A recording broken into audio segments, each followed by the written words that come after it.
medicine in our country is a giant, colossal thing, and it's got a ton of momentum, and medicine has become the domain of death is more or less ruled these days by healthcare. In times past, it's been the church or the family was the sort of center of all this. These days, it's mostly medicine. But what's really important in all this is that we people, we humans, we patients, loved ones, we need to kind of take back the subject on some level. The dying is not just a medical event. It's way bigger than that.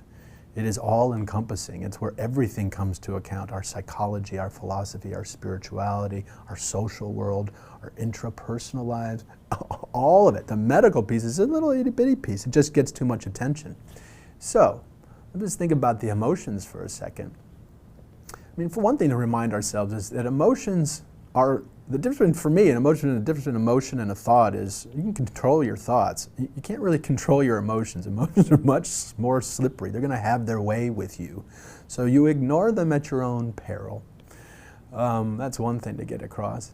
But I also say that to let us off the hook. The way you're feeling on some level isn't your fault. You know, and one of the things I see that happens a lot around this subject, again, we've talked about how one can be made to feel ashamed to be sick, ashamed to be dying, like we're failing somehow. I want to make sure that we all understand there are certain things that are way beyond our control. And that means, that may be hard to swallow, but it also means we're off the hook. It's not my fault the way I feel. I shouldn't have to hate myself or be embarrassed about it. And there's this other layer that is particularly vexing, which is how others start treating you. And it's very common under the banner of sort of sanctity or wanting to protect someone to, like, I watch people, they stop telling jokes. Maybe they think it's sort of sacrilegious to try to be funny around someone who's sick, or maybe they don't talk about their own joys that they happen to have in their day while their colleague is meanwhile miserable with a fever or something. Like they don't feel like they should talk about their own joys, or I don't know, whatever it is, pick anything. But one of the things that ends up happening is we end up accidentally making life even harder for each other by keeping the truth of the situation at bay, right? So it's really, these are the ways we die before we have to die. We die before we have to die because no one tells jokes to us anymore because they don't think we're going to want to laugh, or that sounds perverse. Or maybe our partner stops, the intimacy, physical intimacy might dry up, or sexual, like the idea that a disabled person can be sexual, that's still a novel concept. I mean, just look at most exam rooms in a doctor's office or in a hospital.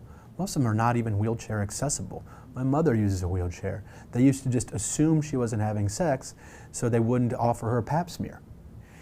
And so one of the things you want to avoid, and if you plan for your death, is you want to, ideally we come to our death without piles and piles of regret. So when I'm working with patients, especially upstream of their death, I'm always encouraging them to feel things, enjoy the body they have while they have it, appreciate their body while they have it, because it's someday going to go and you're going to miss it.